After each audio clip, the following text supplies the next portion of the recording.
pemahaman kita yang terlebih dahulu harus kita pahami adalah mengenai bilangan. Nah, bilangan ini terdiri dari 3 bilangan. Pertama adalah bilangan bulat. Nah, dapat kita lihat di contoh. Nah, bilangan bulat ini kan ada negatif, terus dimasuk di sana ada 0, kemudian ada bilangan positif. Jadi pengertian dari bilangan bulat ini apa?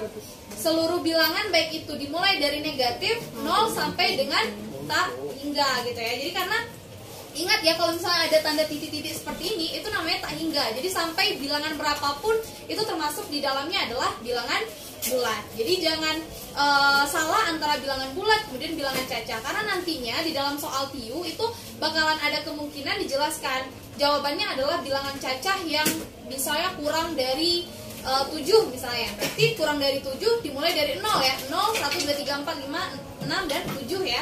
Jadi negatif termasuk nggak bilangan cacah? Ternyata tidak termasuk. Jadi bilangan cacah itu selain dari negatif, jadi dimulai dari 0, 1, 2, 3, 4 sampai dengan tak hingga gitu. Kemudian bilangan asli.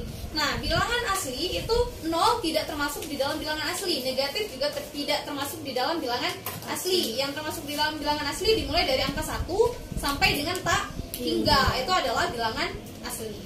Nah, kita lanjutkan di dalam aturan dari operasi bilangan bulat. Ini penting sekali karena banyak sekali kekeliruan itu pada aturan dalam kita menghitung. Yang biasanya kalau operasi bilangan bulat itu terdiri dari apa? Kali, kemudian bagi, tambah, kurang ya. Nah, aturan dari operasi bilangan bulat ini dalam sistem internasional ya. Jadi internasional seluruhnya menggunakan aturan dari operasi bilangan bulat ini. Satu, itu adalah penjumlahan dan pengurangan itu setingkat. Maksud setingkat itu kalau misalnya kita menemukan ada penjumlahan di sana, ada pengurangan, karena dia nilainya itu sama atau setingkat, maka kita mengerjakan yang sebelah kiri dulu gitu. Jadi bukan tambah dulu atau kurang dulu, tapi kerjakan yang di sebelah kirinya dulu gitu. Kemudian yang kedua adalah perkalian dan pembagian itu setingkat. Jadi nggak ada yang lebih tinggi tingkatannya antara perkalian atau pembagian karena dia setingkat, nilainya sama. Pernah dengar rumus Kabataku kali bagi tambah kurang? Sebenarnya itu agak kurang tepat. Kenapa? Kalau kita mengerjakan kali dulu sementara di sebelah kirinya ada bagi, maka yang didahulukan apa? Baginya dulu ya kan. Jadi tidak berlaku Kabataku pada aturan operasi bilangan bulat. Maksud dari Kabataku itu kali bagi setingkat tambah kurang setingkat, bukan kali dulu baru bagi ya, itu agak keliru. Jadi karena perkalian dan pembagian itu setingkat. Oke, selanjutnya aturan ketiga adalah perkalian dan pembagian itu lebih tinggi daripada penjumlahan dan pengurangan. Jadi ketika kita menemukan sebuah operasi hitung, maka yang kita dahulukan apa? Perkalian pembagian, baru kita menjumlahkan ataupun mengurangi dari bilangan tersebut gitu. Oke, yang terakhir, jika terdapat operasi campuran yang akan disertai pada tanda kurung, maka kerjakan yang di dalam kurung terlebih dahulu. Nah, terlepas itu nanti misalnya, oh yang di dalam kurung itu tambah, sementara yang di luar kurung itu ada kali. Tapi kita tetap menyelesaikan yang di dalam kurung terlebih dahulu gitu. Jadi semua operasi campuran ini disertai tanda kurung, maka itulah yang harus kita kerjakan di dalam kurung terlebih dahulu. Nanti kita akan masuk ke dalam contoh untuk lebih jelasnya ya. Oke. Selanjutnya, tanda operasi pada perkalian dan pembagian. Nah, ini ada perkalian tanda dan ada juga pembagian itu sama, maka dia nilainya positif. Jika tandanya itu berbeda, maka nilainya negatif. Ini berlaku kedua-duanya, berlaku untuk perkalian dan juga berlaku untuk pembagian. Karena jika plus dikali plus artinya adalah plus, begitupun plus kali minus ya, karena tandanya itu berbeda di sana. Gitu. Untuk mengingatnya, ingat saja kalau tandanya sama nilainya positif, kalau tandanya berbeda nilainya negatif. Itu ya. Oke, selanjutnya, nah ini ada bilangan pecahan. Nah, jenis-jenis dari pecahan. Kalau misalnya pecahan itu dia biasanya ditandai dengan per ya. Ada 1/2 gitu pembagian gitu ya. Ada pecahan biasa, ada pecahan campuran, ada pecahan desimal, dan juga terakhir ada persentase. Nah, untuk pecahan biasa itu selalu 1/2, 3/4, 9/11 dan seterusnya ya. Itu termasuk di dalam pecahan biasa. Selanjutnya pecahan campuran. Pecahan campuran itu akan ada bilangan apa namanya? Akan ada bilangan ditambah dengan pecahan biasa, itu membentuk sebuah pecahan campuran. 2/1/2, 55/67, 6/7, 95/9 Nah, selanjutnya ada pecahan desimal, ada 0,25, 1,25, 8,11, 7,25 dan seterusnya. Itu termasuk di dalamnya adalah pecahan desimal. Intinya ada komanya di sana ya. Itu termasuk di dalam pecahan desimal. Selanjutnya ada persen. Nah, untuk bilangan pecahan ini kenapa persen ini juga termasuk di dalam bilangan pecahan? Intinya kalau misalnya pecahan desimal dan pecahan persen itu dapat membentuk sebuah pecahan biasa, itu dia akan tergabung di dalam bilangan pecahan. Kenapa bisa? Kita lihat ya contohnya. Misalnya kenapa pecahan desimal ini seperti 0,25 ya?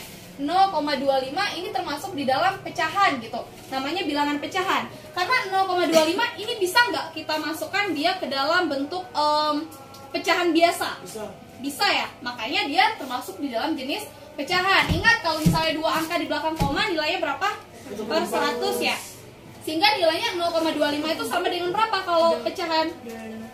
25 per 100. Makanya dia termasuk di dalam pecahan bilangan pecahan gitu. Selanjutnya persen juga sama, 10%, 10 per 100 dan seterusnya ya.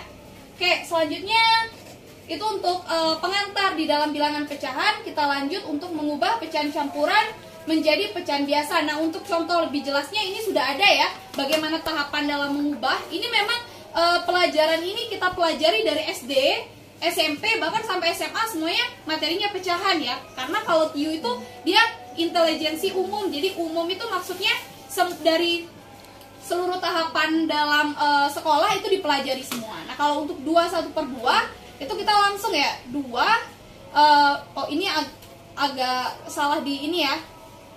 Nah, seharusnya 2/1/2 itu 2 nya gimana? 2 dikali 2. Yang ini ya, yang benar ya. 2 kali 2 berapa? 4. Ini tambah 1 jadi 5 per 2. Nah, ini yang benarnya ya. Nah, itu mungkin ada salah di pengetikannya. Harusnya untuk 2/1/2 itu kita langsung kali di sini. Ini 2 ke sini dikali, kemudian yang ini ditambah. Yang ini salah. Kayak gitu ya. Untuk pecahan campuran menjadi pecahan biasa. Oke, selanjutnya mengubah bentuk pecahan. Gimana cara untuk mengubah bentuk pecahan? Baik itu pecahan menjadi desimal dulu ke dalam bentuk per 10 atau per 100 atau per 1000. Intinya dia harus kelipatan dari 10 ya. Sampai 10.000 juga nggak masalah gitu. Selanjutnya kita lihat bagi pembilang dan penyebut, jika per 10 tambahkan koma di depan satu angka terakhir atau angka satuan. Kemudian jika dia per 100 tambahkan koma di belakang dua angka terakhir jika dia termasuk di dalam angka puluhan. Nah, untuk contohnya juga lebih lanjut, perhatikan contoh di sini ada 2/1/4. Nah, cara mengubah menjadi bentuk 2/1/4 termasuk pecahannya. Bagaimana sehingga dia dapat menjadi 2,25. Nah, cara pertama ini sebenarnya banyak cara yang dapat kita lakukan untuk mengubah. Cara pertama itu ya pertama ubah pecahan biasa, pecahan campuran menjadi pecahan biasa. Caranya sama kayak tadi ya. 2/1/4, 4 dikali 2, kemudian ditambah 1 ya, hasilnya adalah 9, kemudian per 4. Nah, cara pertama ini dengan berpatokan pada cara pertama ini adalah kita harus membuat per 10, 100 atau per 1000 gitu ya. Sehingga 9 dikali, kita lihat penyebutnya 4 dikali berapa yang hasilnya 100. Ternyata 4 dikali 25 hasilnya adalah 100 gitu ya. Maka kalau yang di bawahnya sudah dikali 25, yang di atas juga harus dikali 25. Sehingga 9 dikali 25 adalah 225.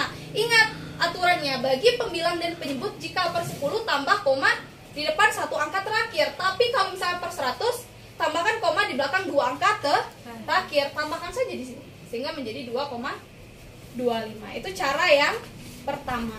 Nah, cara yang kedua gimana kalau misalnya kita tidak mau membentuk ataupun mengali dengan penyebutnya 100 atau 1000 atau seterusnya. Kita kan udah dapat nilainya tadi berapa? 9 per 4 ya. Nah, sehingga kalau misalnya udah dapat 9 per 4 ini, kita langsung bagi gitu ya. Itu juga boleh kita gunakan. Jadi kita bagi 9 bagi 4 tuh bisa dapatnya berapa? 2 ya. 2. Nah, sehingga 2, berapa gitu. Kita coba kali 9 dibagi 4 kayak gini ya. 2, 8, 9 dikurang 8, 1, naik koma turun 0, 10 bagi 4, 2, 8, 2 sudah naik 0, tambah 0, 20 bagi 4, 5 kali 4, 20. Juga sama ya, hasilnya 2,25 gitu. Jadi cara pertama, samakan penyebut menjadi 100. Cara kedua, dengan langsung membagi. Ubah, kemudian langsung dibagi, sehingga desimalnya akan kita peroleh. Nah, untuk cara lebih mudahnya ada nggak? Ada, nanti kita pelajari di pecahan istimewa namanya. Gitu ya, itu lebih cepat lagi. Karena kita sebisa mungkin jawabannya tidak hanya tepat, tapi juga cepat untuk menyelesaikan, gitu ya. Oke, selanjutnya mengubah pecahan menjadi persen. Pertama, ubah ke dalam bentuk desimal, kemudian kalikan dengan 100. Ini kalau misalnya mau mengubah pecahan biasa menjadi pecahan persen ya, sama seperti 1/5. Nah, cari sampai penyebutnya itu berapa? Penyebutnya 100, karena dia kan persen ya, berarti per 100. Nah, 5 dikali berapa hasilnya 100? Ternyata 5 dikali 20 hasilnya 100, kemudian 20 per 100 ya, sehingga 20 per 100 sebenarnya ini langsung bisa 20 per persen, sehingga ini tidak perlu lagi ya 20 per 100, yaitu 20%. Begitu, itu untuk mengubah pecahan menjadi persen. Oke, kita lanjutkan. Demikianlah yang dapat kami berikan materi pelajaran pada hari ini. Jangan lupa subscribe, like, and share. Demikian, assalamualaikum warahmatullahi wabarakatuh. Karam dia.